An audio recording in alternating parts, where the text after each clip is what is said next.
Voy a dar el paso a mi presentación de mi querido compañero Omar Cueria, que es un chico, ¿qué puedo decir de él? Es un chico proactivo, apasionado, muy buen comunicador y una persona majísima. Es asturiano de origen, que estudia Relaciones Internacionales en la Universidad de Castilla-La Mancha y es portavoz de Equipo Europa de Castilla-La Mancha. Es un enamorado de las artes, se nota, ya lo averiguaréis después, pero particularmente del mundo escénico. Viajar y tener una buena conversación es lo que más le disfruta, pero sobre todo se interesa y se implica en la búsqueda de la identidad en un mundo cada vez más globalizado. La verdad es que recomiendo mucho su perfil de Instagram, sobre todo siguiéndolo en Twitter y en historias, que expone unas reflexiones bastante trabajadas, coherentes. La verdad es que estoy encantada con él y bueno, que ha sido un placer también trabajar con él. Entonces, sin más dilación, os dejo en sus manos. Ya sabéis, cualquier pregunta, comentario, tenéis el chat y vamos a ir haciendo esta dinámica entretenida y participativa sobre todo. Omar, te cedo la palabra. Bueno, mira, muchísimas gracias, Camila, simplemente muchísimas gracias. Tú decías una palabra antes de muy buen comunicador. Mira, realmente no lo creo. Y creo que lo que he aprendido realmente de comunicación viene de personas como usted. Realmente. Durante todos estos meses. Realmente, de verdad te lo digo. Muchas gracias. Y, o sea, Muchas gracias, pero todo lo que he dicho es cierto y tú lo sabes. Pero muchísimas gracias, Camila. Y bueno, obviamente, muchísimas gracias a toda la gente que hoy está aquí. Es complicado una tarde de un lunes, justamente en los inicios de este año tan convulso, ¿no? Para todos, este año del coronavirus. Así que teneros hoy a todos aquí y que podáis disfrutar de esta ponencia, no solo de la mía, sino de todas las que ha habido a lo largo de estos días, con tan magníficos ponentes, realmente es de agradecer que asistan y realmente es un placer poder hoy compartir con vosotros un poco. Y quizás ustedes, cuando hayan visto el cartel, hayan dicho, pero bueno, ¿de qué nos va a hablar este chaval? ¿De qué nos va a hablar este chico? Este se le ha ido la cabeza. Nos va a hablar de Eurovisión y la geopolítica. Pero vamos a ver, vamos a intentar razonar, ¿cómo nos va a hablar de Eurovisión? Eurovisión, esa cosa que vemos en la tele para hacer memes y que escribimos por Twitter. ¿Vas a dar una ponencia en algo tan serio como esto sobre Eurovisión? Realmente. A ti se te ha ido la cabeza.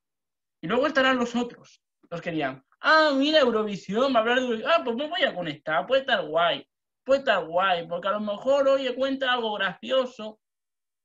Hoy vamos a intentar entender Eurovisión, pero no solamente Eurovisión, sino toda nuestra historia como europeos y como seres humanos desde otro punto de vista. Hoy vamos a hacer un viaje. No sé quién de aquí, si alguien lo puede decir por el chat, con que digáis yo, le gusta viajar. ¿A quién de aquí le gusta viajar?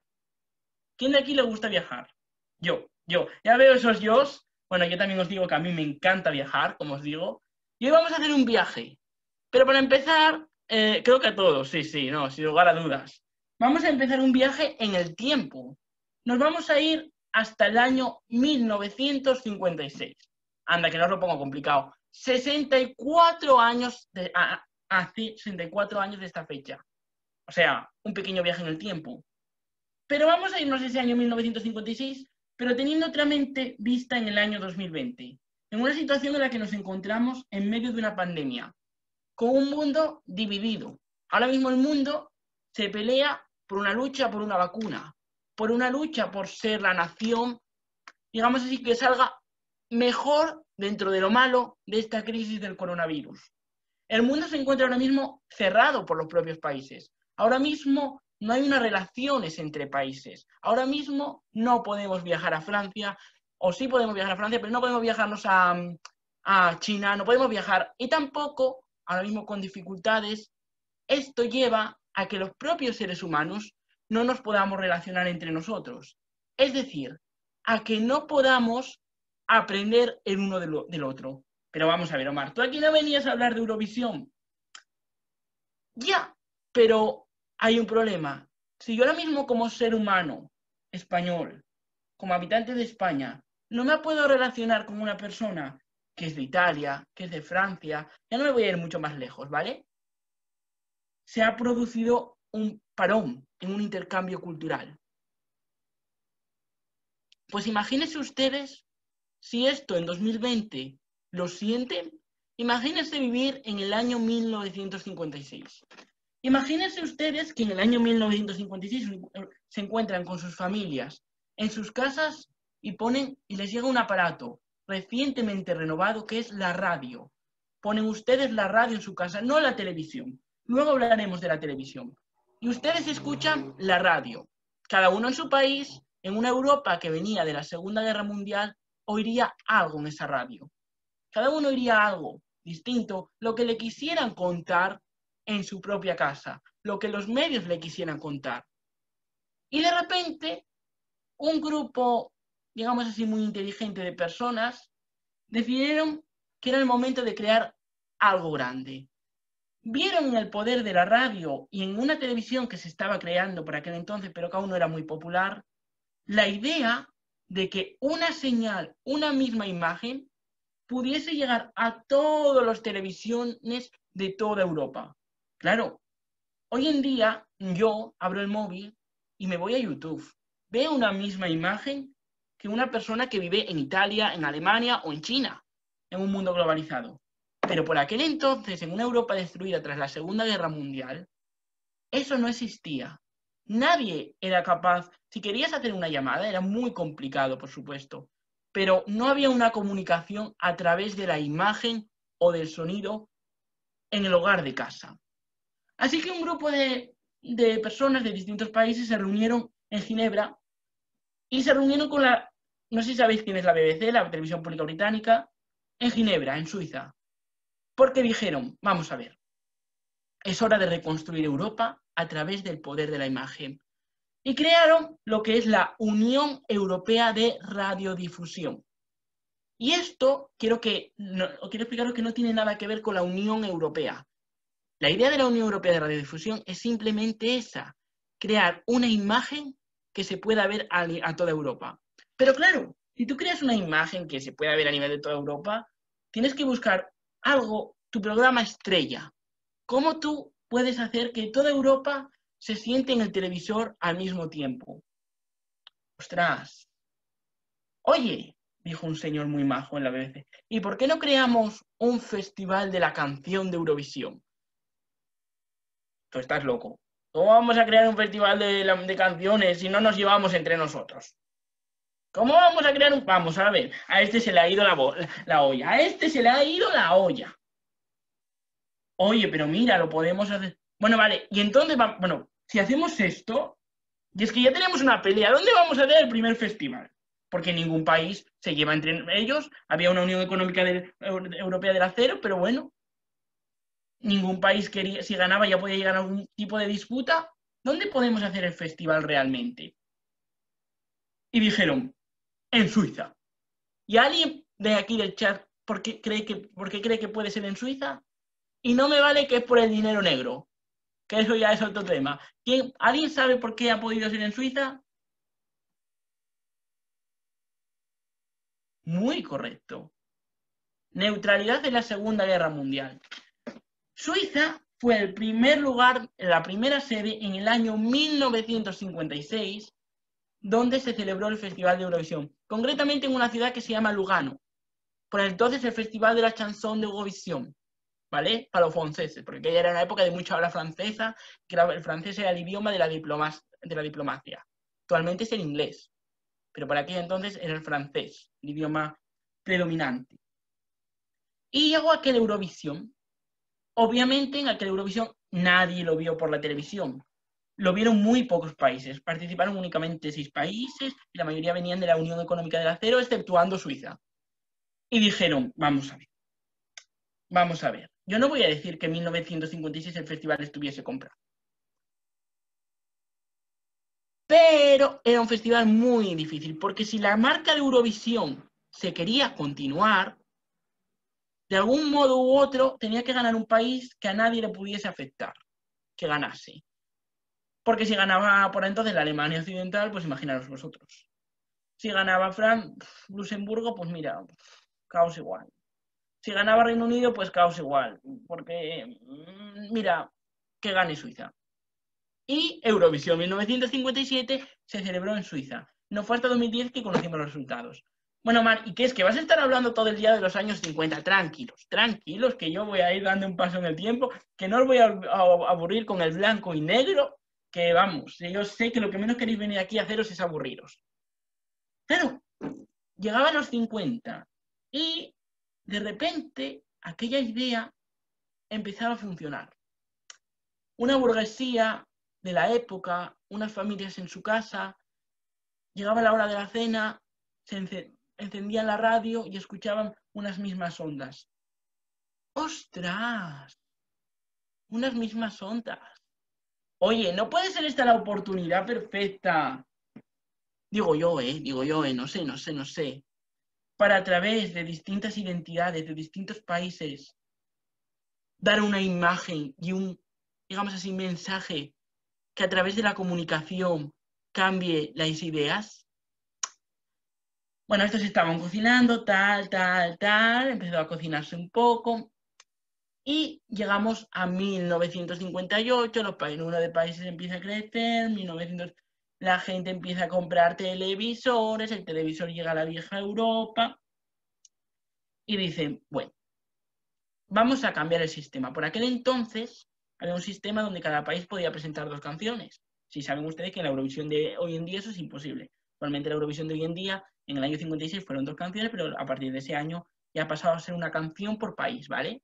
O sea, porque creían que así había más posibilidades de que todos los países ganasen, también había menos participantes. Pero la llegada de los años 60 hizo un boom. Porque la televisión se colaba en los hogares y la televisión ya no solo nos daba audio, sino imagen, señores.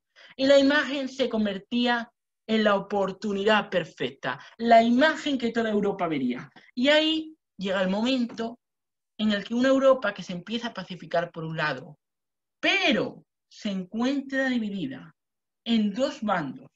Por un lado tenemos una Europa occidental, una Europa que avanza, que viene del Renacimiento, de eso ya os contará Elena, que viene de la Europa más artística, cultural, una Europa para la cual empieza el mundo, por supuesto con una España aislada totalmente en un régimen franquista, no incluimos a España en esta situación, pero bueno, España arrancaría en 1961 en Eurovisión porque el régimen franquista quería venderse al mundo. Y por otro lado tenemos el otro lado, al otro lado del que se estaba construyendo para aquel entonces, muro de Berlín. Una división económica, política, ideológica, pero también cultural. Antes os hablaba de la UE, la Unión Europea de Radiodifusión. Los soviéticos, sabéis que es el lado este, no el lado este completo, pero una parte del lado este, la influencia comunista, fueron los primeros en llevar un satélite al espacio. Y por aquel entonces aún faltaban unos 8 años para que los americanos llegasen a la Luna, los estadounidenses, mejor dicho. Así que había que hacer algo que propagandísticamente llegase a todos los rincones de Europa simultáneamente y que pudiese mostrar al mundo que Occidente, culturalmente, en una guerra fría, iba a ganar terreno. Y se hizo. Eurovisión aumentó su peso con una inversión considerable demostrado por parte de la OTAN, la Alianza Atlántica. Uno de los primeros nombres que se iba a dar a Eurovisión es el nombre de la Alianza Atlántica de la OTAN, que hoy en día mucha gente se pregunta el porqué de los intereses de Estados Unidos y de Australia en Eurovisión. Pues es por eso, una Alianza Atlántica de la OTAN que siempre fue el vínculo principal de Eurovisión. Hay una persona que se quiere añadir. Pero no me voy a enrollar más porque llegaban los años 60 y todo el mundo veía la televisión. Todo el mundo veía toda la televisión y el mundo y aquella gente que veía la televisión en Europa se encontraban con que Eurovisión era un festival. Estaba muy guay para ver una noche, pero no les gustaba la música, les parecía ya cursi para aquella época, imagínense. A mí, yo discrepo, pero bueno, es una opinión personal, la que luego hablaremos cuando lleguemos a una época más del siglo XXI, porque sé que aquí hay mucha gente eurofan y sé que este ya está queriendo darle al lado político, tranquilos. Luego hablaremos ya de una parte más cultural, que sé que os va a gustar. Pero llegaron los años 60 y claro, la gente en Europa decía, bueno, esto es muy guay, ahora nos une, lo vemos, tal, pero a ver, a mí esto me aburre. Esto es música comercial y es que a mí esto me aburre. O sea, mira, yo lo veo muy bien. Sí, sí, vale, muy bien. Usted que es un chaval en Francia que accede a la música en un momento que le da por la gana y ya puede ir a los Beatles, muy bien, es normal. Pero ¿qué pasa en el otro lado del muro? ¿Qué pasa en la gente que vive pegada al muro? Si habíamos hablado de que la UER había hecho de esta la mayor frecuencia sonora, la mayor frecuencia que conectaba y que llegaba, el Festival de Eurovisión era capaz de llegar al este de Europa y en algunos casos incluso muy al este, por ejemplo Estonia, que cogía las frecuencias a través de la televisión finlandesa. Imagínense ustedes, países que no participaban en Eurovisión ni mucho menos, que vivían en un régimen comunista. Claro, esa gente que de repente se sentaban en sus casas, tenían la tele y veían a la otra ahí con esos trajes, al otro aquello con aquel vestidos, que ellos venían de un comunismo más gris, o como se quería mostrar por lo menos desde el mundo occidental, mucho más gris, pues claro, esa imagen era como que chocaba, ostras, pero esta gente, y fíjense ustedes, llegó a ver, no, la propia Unión Soviética dijo, no, se llegó a plantear la construcción de bloques, ¿vale?, que impidieran la llegada de la señal por lo que estaba pasando.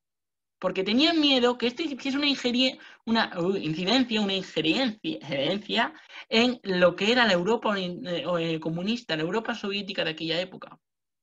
Pero bueno, dejémonos de los soviéticos, que yo sé que también nos interesa. Vamos a ver qué estaba pasando en España. Porque Españita la cosa no estaba mucho mejor. Españita veíamos Eurovisión también desde un lado bastante similar al soviético, mucho más que al resto de Europa occidental. Para España Eurovisión era una puerta de abierta al mundo, una oportunidad de abrirse al mundo para un país que tenía la fama de ser una dictadura fascista, de un régimen franquista que había mantenido al país herméticamente con un aislamiento cultural, económico, político. España quería abrirse al mundo y en 1961 decidió empezar a participar en Eurovisión y llevar lo mejor de la casa. Cuando hablo de lo mejor de la casa, hablo desde cantantes como, por ejemplo, Julio Iglesias. Se pueden ustedes imaginar el nivel para aquella época. Y en 1968 se celebraba el festival en Reino Unido. Pero esos años estaban siendo muy complicados. Sabrán ustedes que en Irlanda hay una división entre Irlanda, la República de Irlanda, e Irlanda del Norte. Esos años estaban siendo muy complicados entre esas dos zonas. Y Eurovisión intentaba mandar mensajes de paz.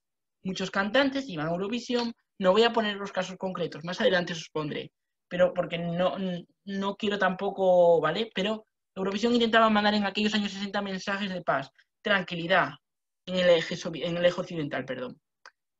Claro, llegó el año 1968 y ¿alguien sabe qué sucede en Europa en 1968, concretamente en París? ¿Alguien sabe lo que sucede en París que no tiene en 1968?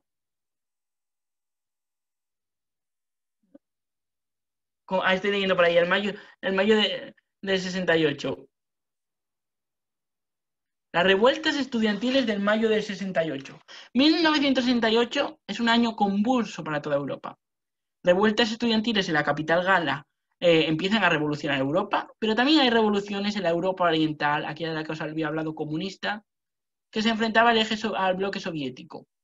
Desde, no obviamente, no se imaginen ustedes como las propias que hubo en París, pero ya había pequeños levantamientos por aquel entonces contra las políticas especialmente económicas que se estaban llevando a cabo allí. Y Reino Unido decide que va a enviar una canción que se llama así: Congratulations and celebrations. Como pueden ver ustedes, mis dotes de cantante no son los mejores. Quiero que la canción era algo así como: felicidades, muchas gracias. Quiero que sepáis que el mundo es I want to know you so you that the world is as happy as can be. Quiero enseñaros que el mundo es tan feliz como puede ser. O sea, tú te encuentras con que en Europa está todo el mundo manifestándose y llegan los ingleses, bueno, el Reino Unido, y van a cantar que estamos todos felices. Estamos todos felices. Y era la favorita. Pero dice Franco, Nanay de la China, la favorita, verás. Una cantante, un famoso cantante que ustedes quizás conozcan, Joan Manuel Serrat, iba a representar ese año a España en Eurovisión. Y Joan Manuel Serrat iba a cantar en catalán. Pero al régimen dijo Nanay de la China. Franco dijo Nanay de la China. Vamos a llevar a Maciel, que era de Madrid, cantando en castellano. Maciel era una joven que, aunque vosotros creáis que la haya escogido Franco, no os imaginéis que para nada era una persona muy amiga del régimen. Es más, llegó a decir en los años 70 en televisión, a un periodista por aquel entonces de la televisión pública, le llegó a llamar fascista en medio de un debate magnífico que ella hizo en la televisión, y a decir que a ella era, yo creo, uno de los ejemplos de feminismo que había por aquel entonces mejor en la televisión, en mi opinión. A día de hoy tiene otra forma de vivir, pero en aquella época Maciel era una crack. Entonces Maciel fue allá, y España ganó aquel Festival de Eurovisión en 1968 con muy poca diferencia. ¿Sabéis quién nos votó? Yugoslavia. Yugoslavia fue el país que hizo a España ganar el festival. Y nos fuimos todos para Madrid. Llegaba 1969 y el régimen se tenía que vender. Aquellos se limpiaron las calles de Madrid. Se pintó todo. Se hizo obras. Se arregló el Teatro Real. De una manera que parecía... Se hizo en el Teatro Real de Madrid. Se contrató a la presentadora del momento, hablando francés. Llamaron a Dalí. Dalí, haznos el cartel. Haznos, como si quieres, ayudarnos con el escenario. Ya sabéis que Dalí y Franco tenían muy buena amistad. Así que dijeron, hoy es la oportunidad, 1969, Eurovisión en Madrid, todas las familias de toda Europa. Austria dijo, conmigo no contéis, que sois un régimen franquista. Los demás fueron todos para allá. Llegó Portugal, que Portugal sabéis que estaba en otra dictadura, la dictadura de Salazar, ¿vale? Entonces todos fueron para allá en 1969 a presenciar Eurovisión en Madrid. El festival, dentro de lo malo, estuvo bastante bien organizado. Bueno, pusieron un documental que era La España en blanco y negro, la belleza oculta. O sea, ese documental es para reírse, pero bueno. El festival estuvo bastante bien organizado y mostró una imagen del país que se empezaba a abrir al turismo. Aquí llegaba ya el turismo internacional y España había que mostrarse y traer turismo. Allí acudió Franco a ver las obras, bajaron a Maciel en un ramo de flores que le dieron. Fabuloso. Y hubo un empate entre 4 países. Y dijo la presentadora, bueno, señor Mr. Brown, que se llamaba el ejecutivo supervisor de la UE. La UE es la que lleva Eurovisión, acordaros. ¿Y qué hacemos si hay un empate? Y dijo él, esto antes del festival, eso nunca ha pasado ni pasará jamás. Vale. Llega el festival, tenemos un empate entre 4 países. Y hace el señor. Bueno, un caos que yo digo, voy a ver, ahí salió la otra cantando, el otro cantando, que, bueno, cantad los 4, porque ¿qué vamos a hacer? No hay ninguna regla. ¿A quién se le ocurre no poner una regla para empate? Y llegaba 1970. Entonces, la mitad de los países dijeron, pues nosotros no vamos, porque se hicieron a sorteo entre los 4 ganadores que lo albergaba el año siguiente. Y España fue uno de los países ganadores, con Salomé, pero no lo albergó por eso, porque hubo un empate entre 4 países y nos fuimos todos para Holanda. Y aquel se celebró en 1970. Pero en Holanda, en el año 1970, ay, señores, lo que pasó. Ay, señores, lo que pasó. Teníamos a la otra, a Irlanda del Norte y a Irlanda del Sur. Irlanda del Sur, ustedes me entienden perfectamente a lo que me refiero, a la República de Irlanda, peleándose. Y llegó una chica que se llamaba Dana, que ella cantó una canción que, hija, de verdad, ella se dormía cuando cantaba. Ella hacía así. Yo digo, ay, de verdad, hija. Mira que veníamos porque 2 años antes había visto el gran hit. Ustedes recordarán ese volaré, wow. Y ahora es cuando tienen que poner ustedes en el chat, cantaré, wow. Perdónenme ustedes por cantar de esta manera. Y llegó esa señora ahí. De verdad, hija, de verdad. Pero ganó. porque ese año había sido muy complicado para Irlanda. Pero yo no digo que haya ganado porque alguien lo haya comprado, no, sino porque el mensaje que ella daba llegaba a toda la gente que estaba en Europa y dice, ay, mira la irlandesa. Mira la irlandesa, la pobre esta, mujer esta. Y además ella era ultracatólica. Saben ustedes que había una cuestiones también muy relacionadas con la religión. Entonces ella llegó y básicamente pues ganó el festival y fue el primer avión del Reino Unido en aterrizar en suelo irlandés por aquella época. Ella llegó y se bajó allí y luego hizo unas declaraciones que dijo ella, ay, a mí hay una cosa que me ha molestado de la Eurovisión. ¿A que no os imagináis qué? ¿A que no os imagináis qué? Pues que en el año 1998, no es que yo la vaya en 1998, ganó Dana Internacional, que era una transexual y que se llamaba como ella, porque era ultracatólica. Pero eso ya os lo contaré luego, porque luego voy a meter en más vida y más cosas. Ahora estamos en la parte histórica, ¿no? Un poco la parte que no le gusta la historia, y yo entiendo que esta es una parte un poco más aburrida. Pero luego ya os contaré cotilleo que vais a flipar. Bueno, llegaron los años 70 y Europa empezaba a bailar al ritmo del disco. Y llegaba la época del disco. Señores, el norte de Europa bailaba al ritmo de disco, los Beatles tenían su éxito, era la época de los Rolling Stones, y en 1974 ABBA gana el Festival de Eurovisión. Si no crean ustedes que ya había pasado cosas los años anteriores, pero llegaba 1974 y la Eurovisión empezaba a convertirse, ya empezaba más bien a convertirse, a transformarse en un festival que era primero visitado por señoras bien vestidas, que iban como quien iba a la ópera a verlo, la burguesía de aquella época en España, que acudía al Teatro Real como quien iba a ver a la ópera, para pasar un poco a ser un festival más, ¿cómo lo diría yo? Gente, porque claro, el festival se empezaba a despopularizar, gente oye otra música. ¿Tú realmente te gusta Eurovisión? Pero bueno, tú flipado de qué vas. Eurovisión, pero si eso es de la época de mis abuelos. No, imagínate de mis padres, porque los abuelos ni existía. Eurovisión. ¿En serio a ti te gusta Eurovisión?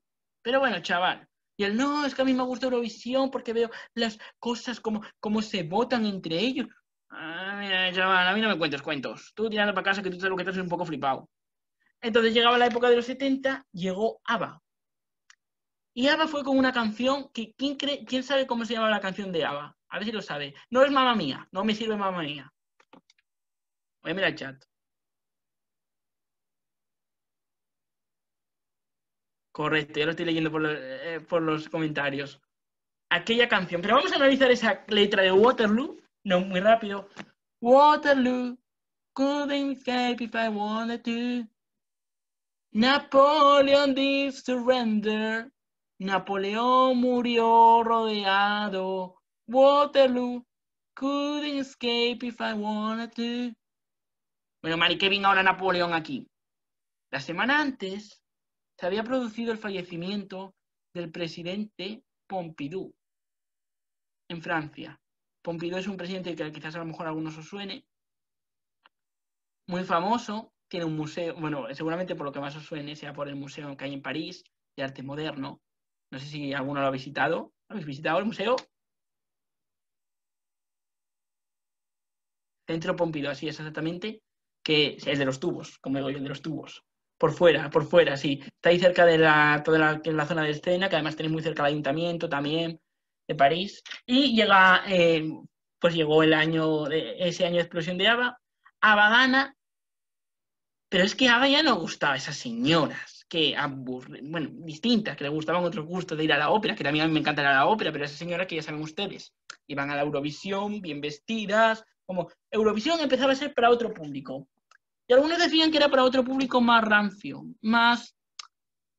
No. El público era distinto. Luego hablaremos de qué tipo de público era, porque yo creo que ya lo vais cogiendo. Era un público distinto que iba más allá de la moda. Es decir, si la moda era oír lo moderno, lo que realmente era la buena música, con buena música me refiero a la música de calidad, había gente que por su formas de ser personales no le gustaba ese tipo de música, le gustaba una música comercial porque se sentían más identificados con ella, por H o por B, da igual, se sentían más identificados con ella, ¿vale?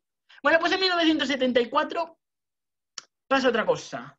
Nuestro país vecino, saben ustedes que España estaba bajo el régimen franquista, pero como os dije antes, Portugal también se encontraba bajo otro régimen, ¿vale? Era el régimen de Salazar. Salazar había muerto unos años antes y lo había sustituido Caetano, ¿vale? Caetano, nunca me sale el nombre de este hombre. Pues ese año pasó algo muy bonito en las calles de Lisboa, que nunca se cuenta en los libros de historia de España, y yo creo que es una de las grandes penas. La revolución de los claveles es uno de los momentos más bonitos, yo creo, en la historia de Europa, que es una pena por esa infravaloración que siempre hacemos de nuestro país vecino. En aquel año los tanques y la gente, porque era lo de Napoleón, no me enteré. Lo de Napoleón era porque la semana antes había muerto el presidente francés Pompidou. Obviamente no tenía nada que ver, pero sí que se dice que ayudó al voto. Y además de que, bueno, obviamente, pues la canción en sí ya era un hit y provocaba un cambio que luego hablaré a una música más comercial, que luchaba contra una música que se defendía desde Suecia, que sabéis que, bueno, ya muchos seguramente, si hay que algún eurofan sabrá que luego esto llegó a la creación del Melodifestivalen, porque las inspiraciones musicales de Eurovisión en general se basan muchísimo en el Festival de San Remo, y quien no conozca el Festival de San Remo es un festival muy importante de la música italiana. Luego os hablaré si queréis un poco de ello, pero tampoco me quiero enrollar mucho con esto porque son otros temas que ya es más de profundizar. Entonces quiero ir un poco más rápido, ¿vale? Pero eso, básicamente ahí provocó la preselección sueca exactamente, que es el Melodifestivalen, y la no preselección italiana, porque no obligatoriamente el cantante que sale de la preselección tiene que ir a Eurovisión, el Festival de San Remo, que tiene lugar en la ciudad del mismo nombre, y que es organizado por la RAI, por la Televisión Pública Italiana, y en el caso de la Televisión Pública Suecia, la SVT, el Melodifestivalen.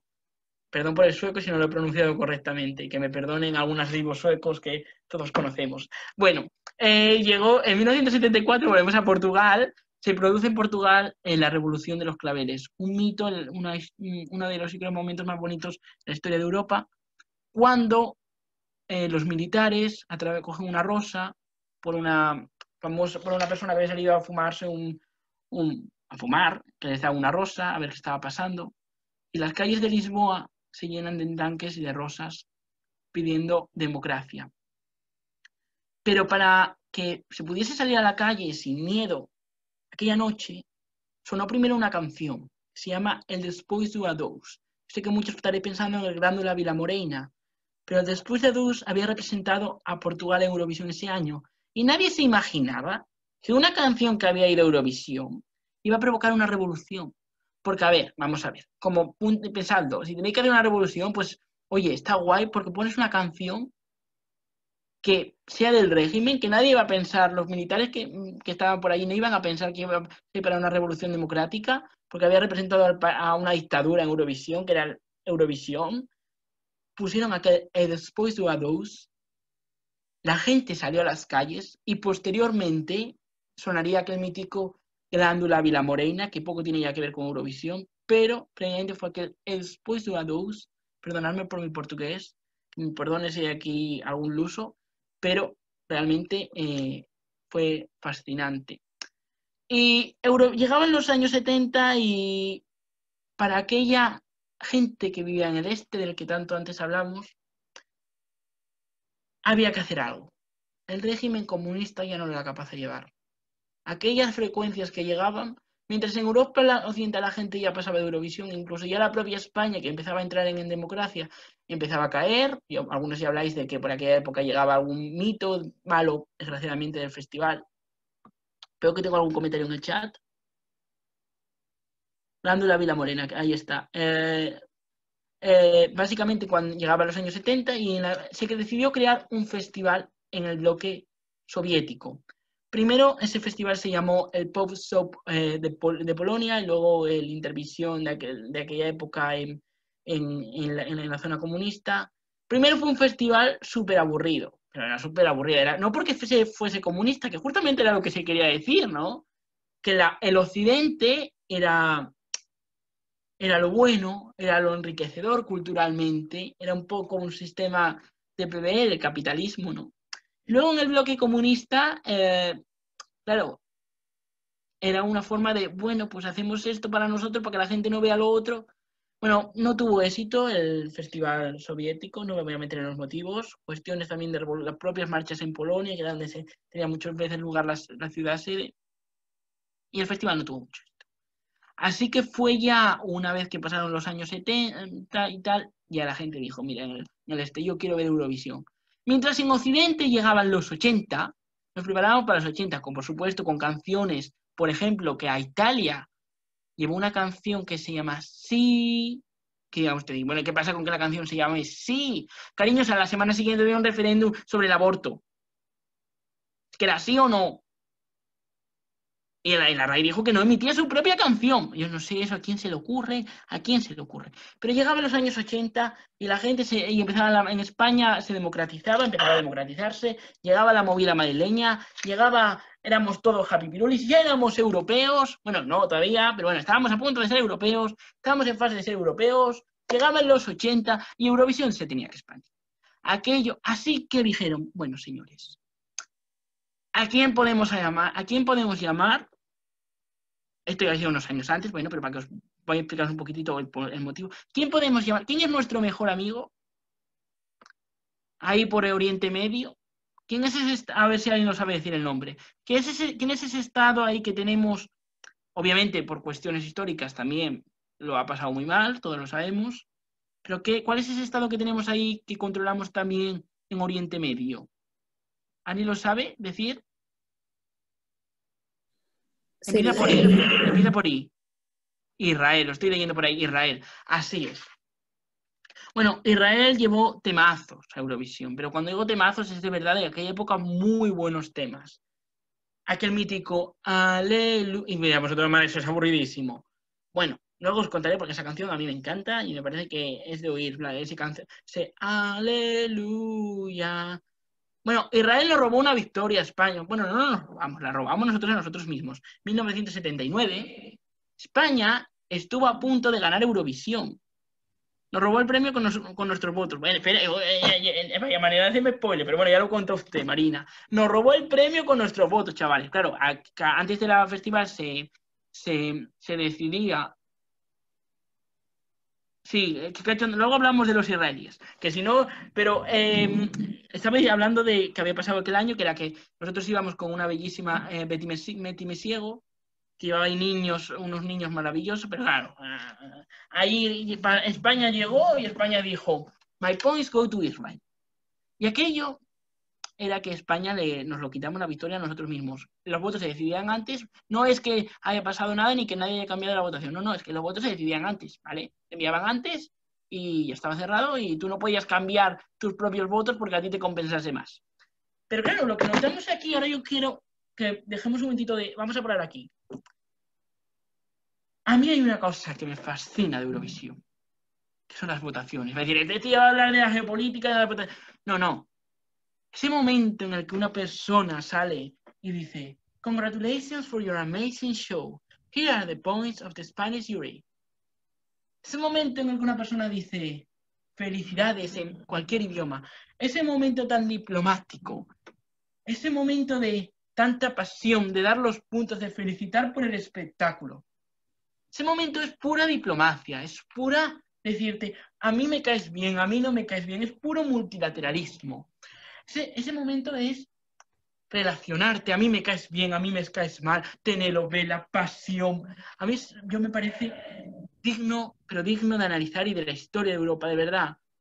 De verdad, se podría dar tantos ejemplos que podría estar horas de votaciones, pero es que es así, o sea, podríamos estar años, pero las votaciones de Eurovisión dan para otra parte, porque son la geopolítica, por supuesto, los puntos, vamos a ver. Yo soy español, ¿vale? ¿A quién voy a votar? Me ha salido un español muy español. Yo he salido español. ¿A quién voy a votar antes? ¿A una persona que vive en Portugal o a una persona que vive en Serbia? Que no conozco de nada. Ahí hay unos lazos, muchos dicen políticos. Es una opinión. Otros decimos culturales políticos. Otros dicen geopolíticos también. Otros dicen de relaciones puramente sociales. Otros dicen de relaciones puramente económicas. Y luego hay quienes, como yo, defendemos que es un batiburrillo de todo. Porque la política no está alejada. A mí esta historia de, es que Eurovisión, como dicen los de la web, no tiene que ser apolítico. Mira, no, cariño, tú en el momento en que te plantes en el público con una banderita, ya estás llevando la banderita de un país y defendiendo un nacionalismo. Así que no me vengas diciendo a mí que Eurovisión tiene que... A Eurovisión hay que quererla como es, a política, y no pasa nada. Odio cuando los eurofans dicen, no, es que Eurovisión no es política. No pasa nada con que tenga cuestiones políticas. ¿Qué es? ¿Que la política ahora es mala? Será mala la clase política, pero la política no es mala.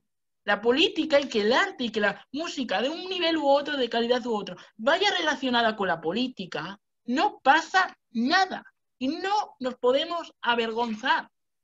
Es más, ojalá más música relacionada con la política para entender más realidades, chavales. Pero bueno, no me voy a enrollar. Llega 1980 y Israel dice, yo este año no participo.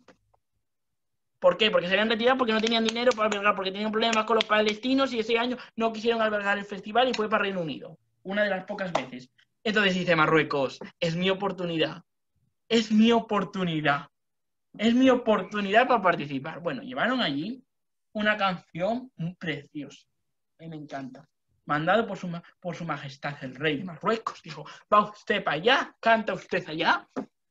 La pobre, la verdad, quedó súper mal, pero no me extraña. También quedó súper mal. A Marruecos no lo votó ni el trato, no lo votamos ni casi los españoles. Fue fatídico aquello. Así que dijeron, no volvemos a participar más. Uno, por orgullo nacional, su orgullo nacional ya lo sabemos cómo son. Y dos, porque mira, hija, no, van a volver los israelíes y nosotros la canción de Israel no la emitimos. Aquí Israel y nosotros... Pero aquello, los 80, empezaban, cada uno llegaba de su país lo que quería. Eurovisión todavía no se había abierto a los Balcanes, pero empezaba a mostrarse como una oportunidad de folclore, de bailes, de la otra, la Céline Dion, llegando desde Canadá para representar a Suiza, el otro, el de más allá. Todo el mundo cantaba, todo el mundo llevaba su folclore, sus bailes, su arte. Los 80 fueron, y dijo Televisión Española, mira, a mí esto no me da audiencia, muy bonito para vosotros, para los 4 que lo veis, pero a mí esto no me da audiencia, para la 2, como los documentales. Primero el documental de tiburones y luego Eurovisión. Así nos pasa. A que nosotros ahora ya entramos a la Unión Europea y esto ya no nos necesitamos para nada. Vamos a firmar el Tratado de Madrid con los portugueses a nosotros a la vez, llegamos a la Unión Europea y ahí nos damos cuenta de una cosa, que luego diré rápidamente porque no me quiero enrollar para ir avanzando más rápido. Eurovisión se convierte en una parte del proceso de integrar a países en la Unión Europea. Tú estás influyendo desde Occidente. Muchos me dicen, ay, ojalá la Unión Europea crease un programa de televisión para que se entendiese para toda Europa. Cariño, rebrote, que ya lo tiene usted. Y más original que los americanos, que no tienen ni cultura, tienen cultura y arte, pero no han acabado con ello. Anda por ellos. Nosotros tenemos una cultura maravillosa que va desde Sevilla a Estambul. Ostras, y luego estamos repudiándola todo el día. De verdad, me pone muy nervioso, perdonadme. Pero pero en esos 80 tan maravillosos, España dijo, yo entonces también sé vender la geopolítica. España dijo, yo sé, ¿qué ha pasado, Camila?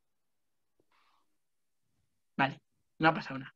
Si en algún momento alguien me tiene que interrumpir porque estoy hablando muy alto, porque no me entendéis, o porque cualquier cuestión de carácter relativo a estos asuntos, ustedes me pueden interrumpir. Entonces llegaban los años 80 y en los años 80 dijo España, yo ahora voy a mandar la mía. ¿Saben ustedes que las Malvinas se estaban peleando Argentina y Reino Unido? Todo esto lo pueden leer en un artículo que tengo escrito en Equipo Europa. Esta promoción que me he hecho, que no me encanta. Europeos. ¿Perdone?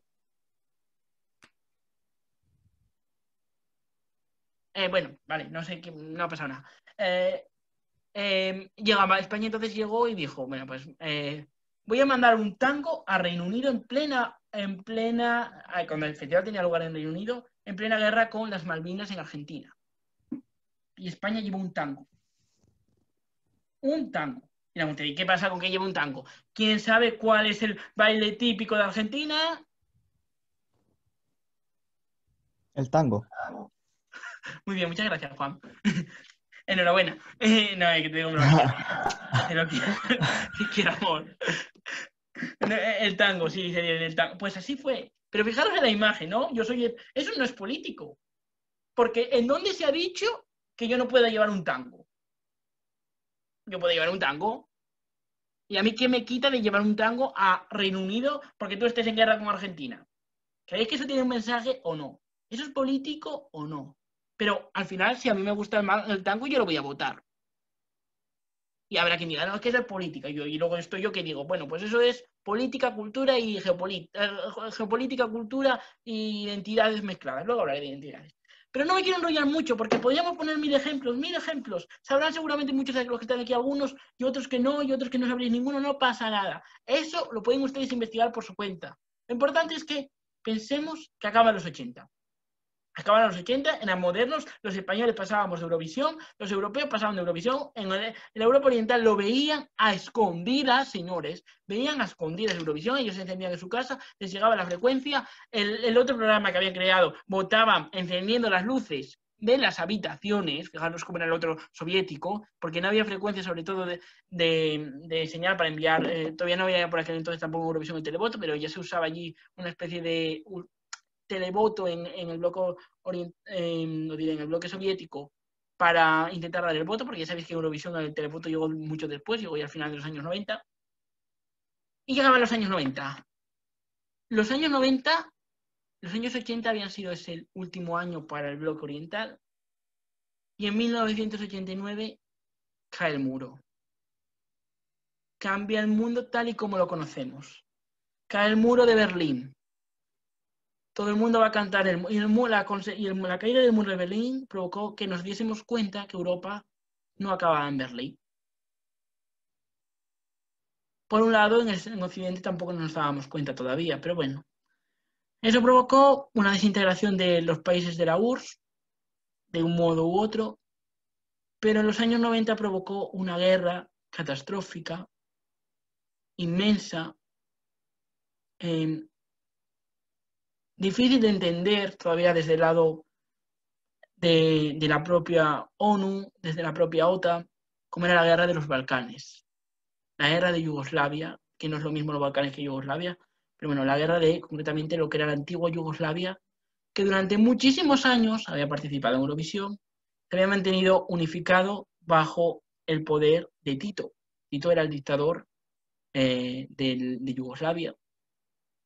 Y aquellos años 90 significó la caída de ese bloque, que se había mantenido en una relativa paz, que incluso tenía, aunque era una dictadura, nunca se va a limpiar ninguna dictadura, tenía otro carácter. Era una dictadura muy distinta, por ejemplo, a la que podemos asimilar con la franquista. Igual que, por ejemplo, tampoco la dictadura de Salazar se parecía muchísimo a la franquista. Salazar no había vivido una guerra civil, no había visto una guerra civil en Portugal, sino que era una dictadura completamente distinta.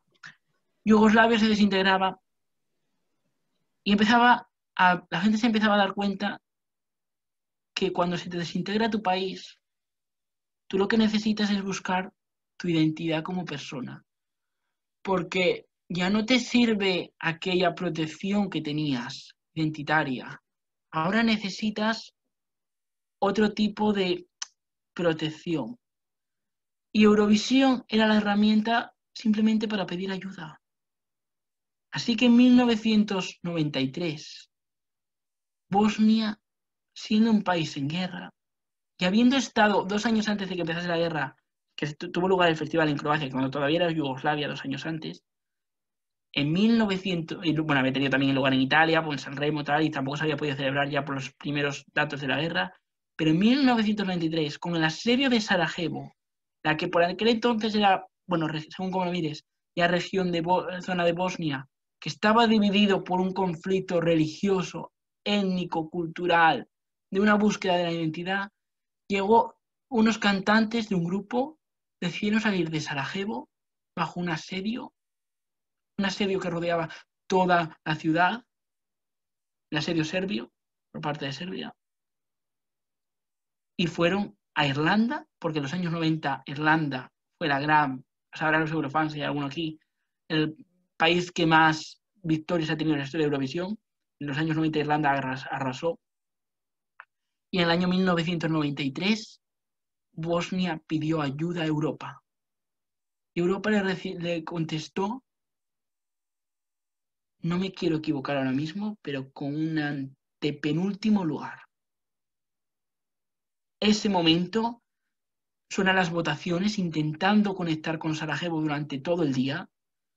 Y se dice la presentadora, buenas noches Sarajevo, ¿pueden oírnos? Y dice la portavoz, buenas noches, Sarajevo les escucha. En ese momento se levanta el público en pie, aplaude, se me ponen de verdad, y dicen la gente, aplauden, Sarajevo les escucha, y dice la presentadora, Europa y no dice os está escuchando, dice Europa os va a escuchar. Ante una canción que habían llevado que hablaba de la pena, del dolor, de esa patria perdida, de ese momento en el que la gente busca un refugio ante la paz. Eurovisión reflejaba ver a esos modernos mientras nosotros nos estábamos hundiendo en la guerra. Avanzó la guerra, al año siguiente Bosnia volvió a participar en medio de un asedio donde no llegaba ni comida. Y volvieron, y ellos daban su imagen a Europa. Los occidentales que estábamos sentados en su casa, los occidentales veíamos las imágenes de un país en guerra que estaba cantando y dándonos un mensaje. Eso es naturalizar, eso es poder ver y entender y ponerse en el lugar del otro. Utopía, entender otra identidad, entender otra cultura, hacer un intercambio. Eso es. 93, 94, 95, Bosnia estuvo en Eurovisión. Para mí eso es historia.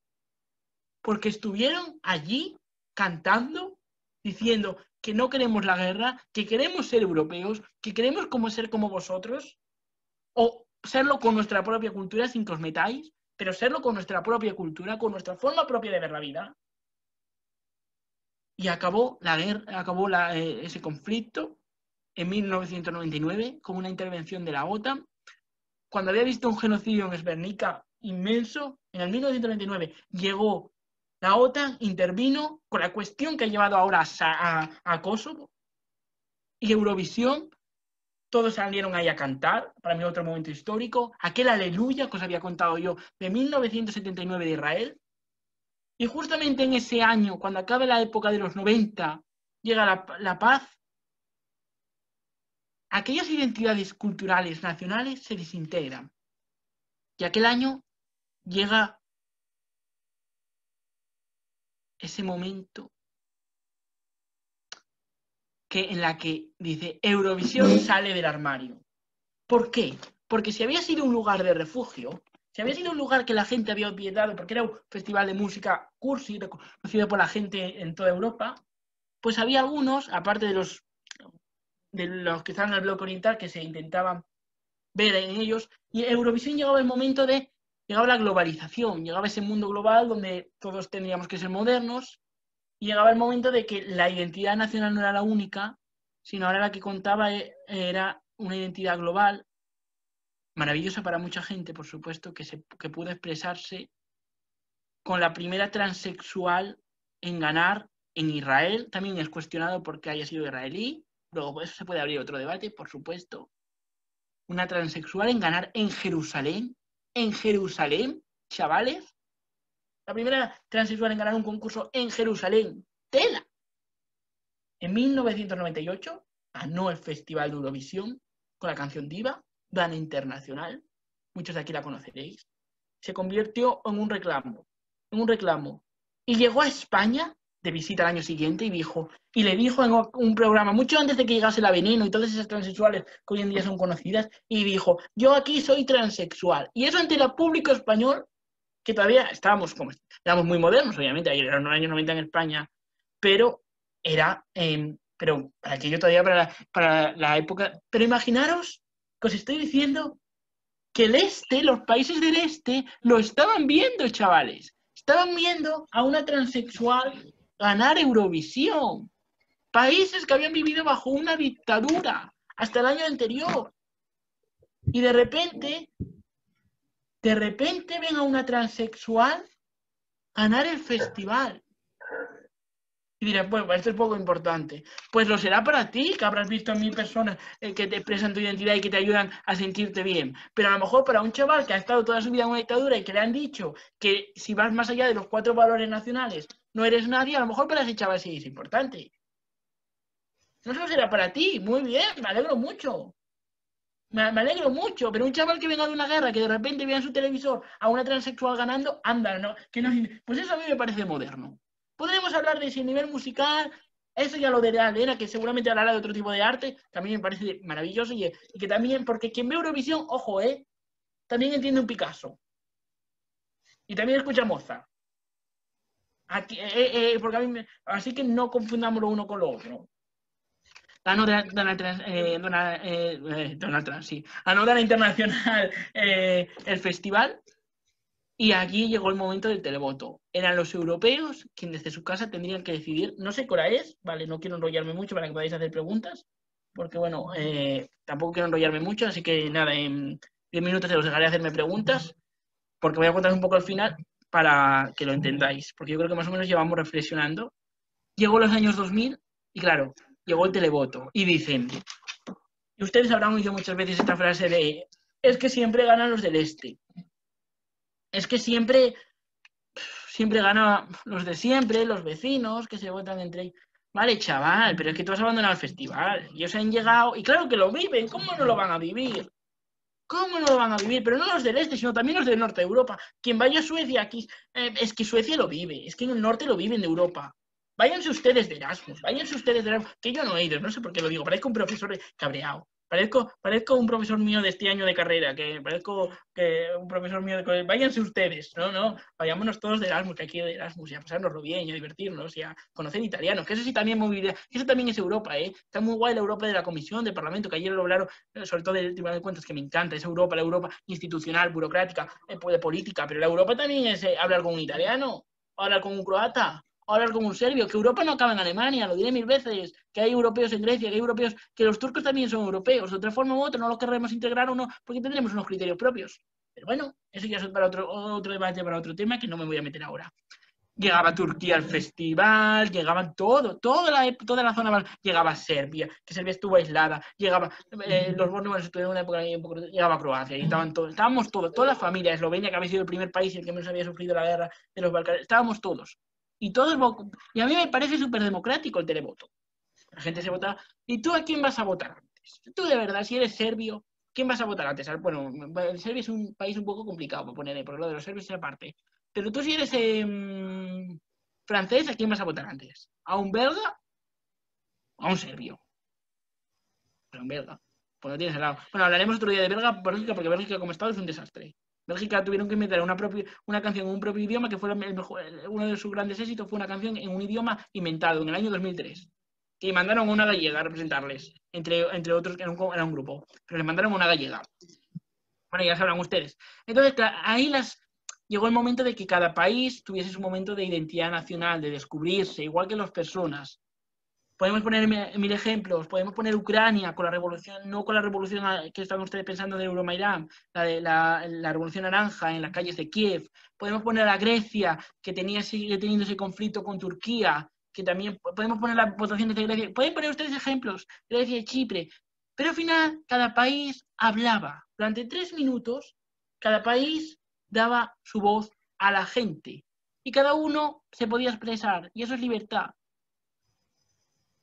Puede ser más cuestionable. Ustedes pueden preguntarlo de una modelo a otra. Eso sí, en 2009 nos mandaron para Moscú. Porque ganó aquel el otro, mira, ganó aquel el Dima Milán ese, y en 2009 nos mandaron para Moscú. Que bueno, ya habíamos venido en 2008 de Serbia, y en 2009 que no había visto muchas victorias del este. Cada año, en 2007 había ganado Finlandia, España estaba a lo suyo, porque España en 2002 mandó el Europe Living a Celebration, porque estábamos en una oleada europea con el euro, y luego ya fuimos cayendo. Con la Rosa, con aquella Operación Triunfo maravilloso, y llegó 2009 y nos mandaron para Rusia para todos. Y sabéis, no sé si lo sabéis, pero actualmente aún Rusia mantiene el control de una parte de Georgia, ¿vale? Rusia actualmente aún mantiene el control de una parte de Georgia, Osetia del Sur se llama, corregirme, Osetia del Sur, exactamente, sí. Y ese control por parte de Rusia hizo que ellos los georgianos llevasen una canción que se llama We Don't Wanna Put In. No la llevaron al final porque la UR, recordamos las reglas de Eurovisión según la UR, esto sería un poco ya considerable para ver o no, dicen que no se puede llevar ningún tipo de canción política. También les digo, espero que nadie se lleve con la impresión de que todas las canciones que ha habido en Eurovisión han tenido que ver con un carácter político, porque hay muchísimas que no. Hay canciones buenísimas, hay otras canciones no tan buenas, hay otras canciones que nos han traído folclore nacional, que a mí me parece maravilla. Yo soy la persona que estoy más a favor de la libertad de idioma, por favor, no manden en inglés, porque es que yo, para mí, oír una canción en serbio, o oír una canción en... Ay, de verdad, por favor. Pero eso, que nos mandaron para Moscú, y que a Moscú, a los rusos no les gusta mucho el orgullo gay. Pero los gays y la gente distinta, la gente con una forma de ver la vida abierta, con una que se cuestiona su identidad. Claro, pero imagínense ustedes, estaba teniendo lugar Eurovisión en Moscú cuando hace 20 años estaba prohibido por las propias autoridades soviéticas. Pero vamos a ver, y gastaron allí, sacaron la pasta y mira, montaron un show maravilloso. Ya voy a acabar porque yo quiero que hagáis preguntas y que hagáis preguntas porque no me quiero enrollar yo, que soy muy pesada y hablo mucho. El año 2009, ya os digo, fue el festival en Moscú. Fueron a un estadio inmenso, aquel estadio, ¿eh? Además no me gustó, que era muy grande. No me gustan bien los estadios tan grandes. Luego no pillan la cámara bien. Montaron un espectáculo audiovisual muy importante, la influencia que el mundo audiovisual ha tenido en Eurovisión. De un día para otro, no se puede hablar hoy de todo, pero es muy importante en el poder de la imagen. Hay algunos desastres también, grandes desastres. En España yo creo que no se apuesta demasiado por el mundo audiovisual todavía. Lanzo ahí un mensaje al mundo audiovisual, porque realmente en España nos preocupamos mucho por la canción, no ni por la canción, por el artista, y yo creo que estaría muy bien que España vendiese otro tipo de identidad. Yo digo, no pasa nada por ir en catalán. Me dirán ustedes, pero no pasa nada por ir en catalán. Es un idioma. Es que Ucrania fue en tártara. En tártara, sí. En tártaro. Con un problema en Crimea como el que tienen. Pero no, nosotros aquí no nos atrevemos a ir en catalán, en gallego, me da igual, en euskera, me da igual. O en chinchunchú. Pero es que no aprovechamos lo que tenemos. No digo que no ganemos porque vayamos en castellano. Ahora, si dice que no ganamos, pues no vamos a... No es una ley de 100% fijo. Se trata de un pack de identidad, de poder llegar al corazón de alguien. Se trata de un pack también un poco, bueno, tener alguna parte política que no influye. Hay miles de estudios que lo influyen. El voto vecinismo representa una minoría, que está muy bien, pero no hace a ningún país ganar. Tenemos el ejemplo más reciente de Portugal. Y falta espectáculo, pero espectáculo llevado con elegancia, no con cutrez ni con sobrecarga, sino adaptada a la canción y adaptada al mensaje. Y para eso hay referentes audiovisuales, gente en este país en paro del mundo audiovisual, que lo pueden hacer genial. Pero no me quiero alargar. 2009, Moscú, la canción que iba Georgia, We Don't Want a Putin, fue descalificada. No queremos a Putin. Formaba el Putin, ellos decían que no decía Putin porque era Putin. Pero bueno. 2010, 2011, yo digo que España fue uno de los países que intentaba vender una... Esto es una opinión personal. Yo sé que hay mucha gente que aquí no va a estar de acuerdo.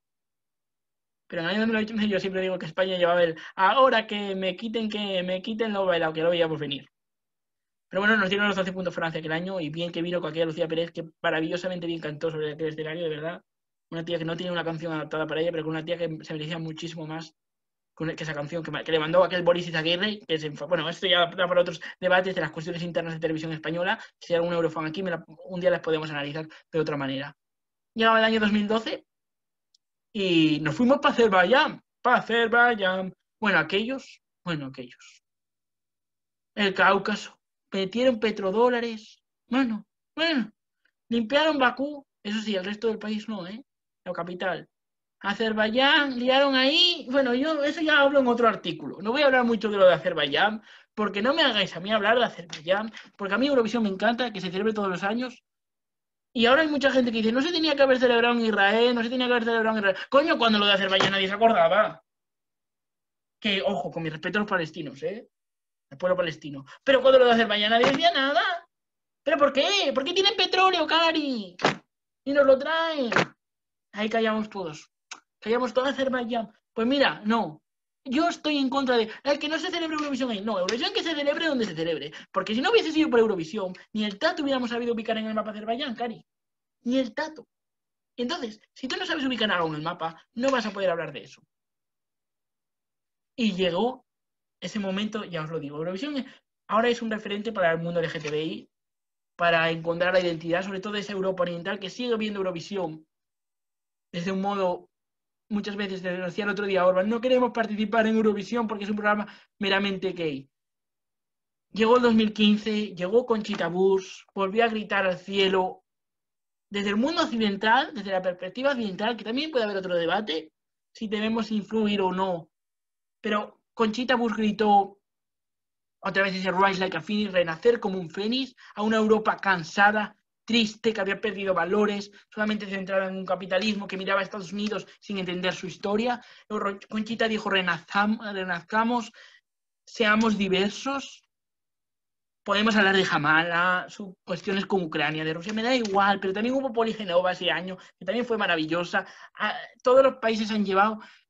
Y Eurovisión, al final, es un reflejo de nuestra historia y de la actualidad. Eurovisión es... sí, pero la UER, vamos a ver. A Eurovisión, lo es muy importante, no se asocia a la Unión Europea. Eurovisión es de la UER. La UER, ahora mismo, Eurovisión podría verse, no es el caso por la participación de Israel, pero podría verse en Siria.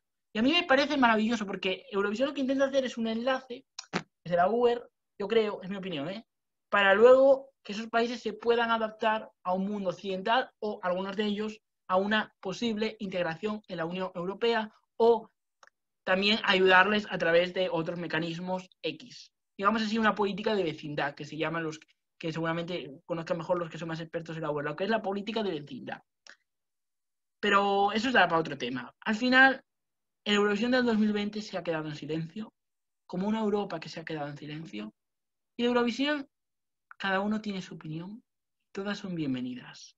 Cuando ustedes vean el festival el año que viene, opinen, reflexionen y no se dejen escuchar por lo que se digan, sino por lo que piensen ustedes mismos. Y sobre todo, siéntanse identificados, ya sea con Eurovisión u otra cosa, porque la identidad la buscamos a través de la propia diversidad. Y esa diversidad va desde Sevilla hasta el mundo entero.